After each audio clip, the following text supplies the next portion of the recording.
Okay, so today's question is basically 2012 question A3. So it's one of the short questions on axonometric. Now at ordinary level these tend to come up as long questions, but they may go back to coming up as short questions. So what you want to do first is you want to flick through the papers that I gave you a while ago, and basically you're looking for 2012, make sure it's ordinary level. This may be white like this, or maybe a blue covered one, and you're going to flick through and it's basically one of these questions in the top corner. So it's a half of an A4 page, but I'm zoomed in on it here. So we'll draw onto the question here, and the first thing that we're going to do is we're going to look at the hints that they give us. So you can see these red lines here are hints and showing how they constructed this first corner, and they also show us a little bit of how they constructed this bollard part here. But I'm not going to worry about that part. I'm just going to get the base of the structure done first. So I'm going to use the same hints that they gave us. So I can see they brought up that line. So I assume that they should have also done this. And they did bring up this line here. They just didn't draw the red line in, probably just not to confuse us because it goes across that surface there.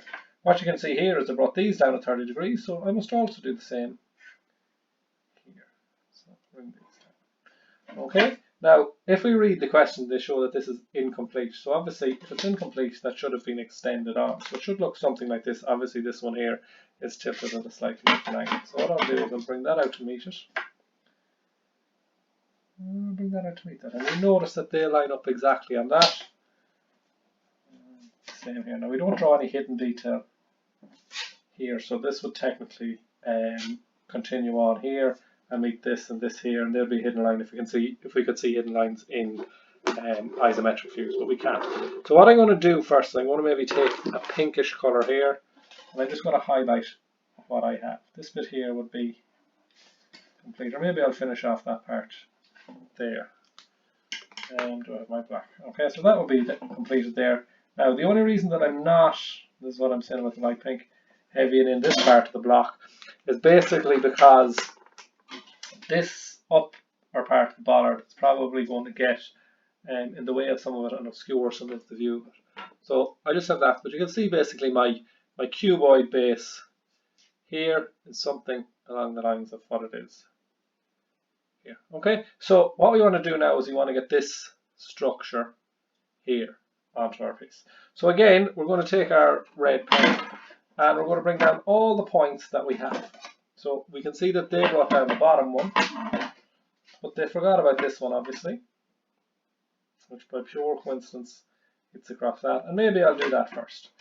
Okay, take the base of it first. So this will be the outline of what it is when it's at the base, and we have that line brought up and we have that line brought up. So again, we'll heavy this. Now, the one thing that you need to know obviously, and you should know at this stage even from junior drawing, is that all lines here are going to be parallel. So this is 30 degrees here. Now at ordinary level they're always going to be 30 degrees, but at higher level they may give you a different angle. You may have to set your adjustments. But that basically is the base, and again I'm going to use my light pink here just to show that, because what's going to happen is this is these two lines that I can see, but there's going to be other two lines in behind here, but we're not going to worry about them because the top of this is going to obscure that in a second. So what I'll do now is again, I'll do the same with the top part. So I'll bring down this point. I'll bring down this point. And what they haven't done here is this surface here is basically that bit there. So they haven't brought up any of these. So I'll bring these up, this up, and this up. And this is where it sometimes starts to confuse students because they're a little bit unsure as to which points join up to which. So I look at a few different ways to do that. The first thing to note is that basically if you get confused, make sure that you get at least this much done and then make it look something like this. Right? The second thing is hopefully you'll understand it, but this is basically me looking in here. So what I have here, if I number these points, is 1, 2, 3 and 4. So hopefully they can be seen 1, 2, 3 and 4. Okay, so what I'm going to do there is basically if I'm looking in this, so this would be 1, this would be 2, and then 3 would be behind 2, and 4 would be behind 1. Okay, and then I'll just use that to locate my various points. So what I'll do is I'll just mark them in blue just to stand them out a little bit different. So there's 1, and put a little 1 there. There's 2, there's 3, and there's, make sure I get it right, there's 4, right?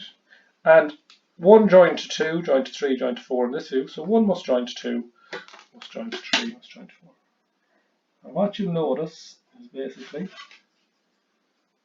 They're 30 degrees this way. They're parallel to this. This is parallel to this. Right? And then you can see, if you want to, you could number these, but you should be able to figure it out. You could call these 5, 6, 7, and 8. But again, that would join to that, that would join to that, that would join to that. And then the last point, point 4, would be obscured at the back. So basically, there we go. And there's our object. And the last little bit to finish off is just a heavy in this line here. Okay, so I'll use the blue. My black has just slipped in under my drawing board. And that's my question like so. So I have my upright bollard, I have my base. As I said, I typically do the base first. And that then is the question completed.